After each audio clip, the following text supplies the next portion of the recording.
Bonjour, bienvenue à toutes et à tous sur Cocotte TV. Aujourd'hui, une nouvelle vidéo de présentation qui porte sur le Nexus Prominent R.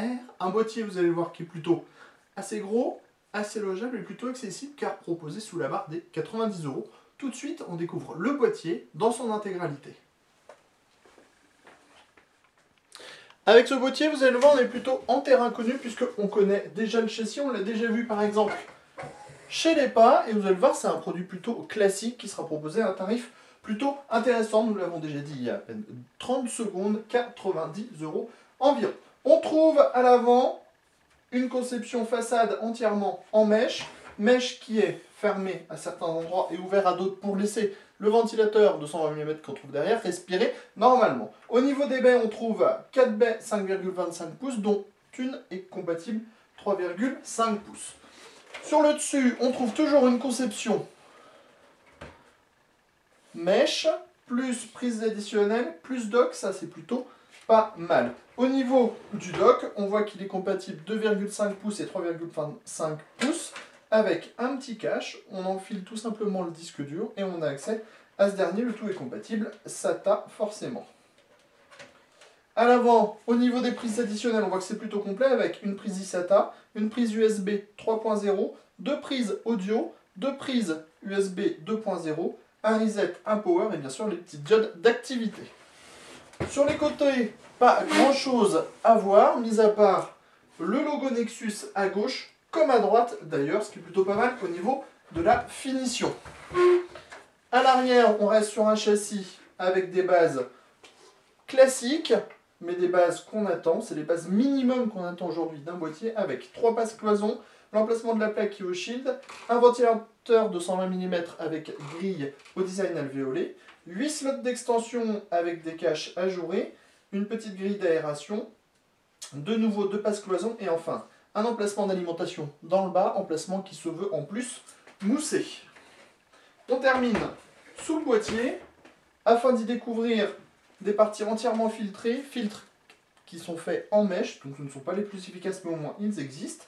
On a donc ici le filtre et la grille à destination de l'alimentation, et ici un autre filtre pour des ventilateurs additionnels ou peut-être même un radiateur de water cooling si la cage intérieure se démonte. Enfin on finit avec 4 gros pieds en caoutchouc qui limiteront normalement les vibrations. On passe tout de suite à l'intérieur du boîtier. Nous voilà maintenant à l'intérieur du Prominent R. Alors, on a laissé les portes ici. Pourquoi? Parce que vous n'êtes pas sans savoir que chez Nexus, on propose surtout du boîtier qui se veut silencieux. On aura donc des ventilateurs de 120 mm qui tournent à une faible vitesse, et on aura également des portes qui seront moussées afin de lutter efficacement contre des éventuelles vibrations parasites, mais surtout afin de gagner quelques dB au niveau du niveau sonore. C'est toujours une très bonne chose, d'autant plus qu'on le répète, le boîtier est très accessible, moins de 90 €, même 80 € par endroit. Le châssis en lui-même, on le connaît, on l'a déjà vu. On va commencer par l'essentiel, à savoir la partie avant avec un 4 baies 5,25 pouces, avec système de montage sans vis, sans outils, et bien sûr l'adaptateur 5,25 pouces vers 3,5 pouces, histoire de mettre par exemple un petit lecteur de carte en façade. On a ensuite les cages HDD, 2 cages, 3 emplacements sur chaque cage. Les cages sont démontables, tout ça comme on vous le disait, pour pouvoir intégrer par exemple un radiateur de water cooling dans le bas. Au niveau des paniers, ce sont des paniers en plastique qui sont compatibles 2,5 pouces et 3,5 pouces avec des petites rondelles en caoutchouc afin de limiter les vibrations. À l'avant, on trouve un ventilateur de 120 mm pour pouvoir refroidir les dites cages. Au niveau du plateau, on voit qu'on a un large accès backplate, histoire d'accéder à votre grille arrière de radiateur. On a des passages pour le cable management, avec des caches en caoutchouc qui semblent plutôt solides et qui tiennent bien. Et enfin un emplacement d'alimentation dans le bas, avec 100 grands velcro pour la fixation. Il faudra quand même passer par des vis, on connaît ce système-là. Comme on le disait, emplacement pour l'alimentation, avec des patins en caoutchouc, et ici 2 emplacements 120 mm ou 140 mm pour un radiateur de water cooling par exemple.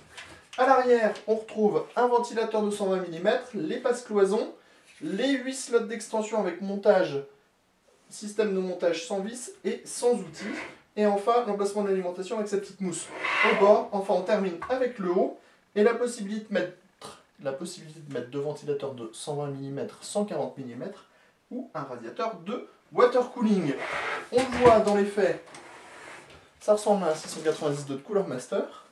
Ça propose à peu près les mêmes fonctionnalités qu'un 692 de Cooler Master. Et on vous dira très prochainement si ça vaut plus le coup qu'un 692 de Cooler Master ou pas. Sur ce, on vous dit à bientôt pour une prochaine vidéo de présentation sur Cocotte TV.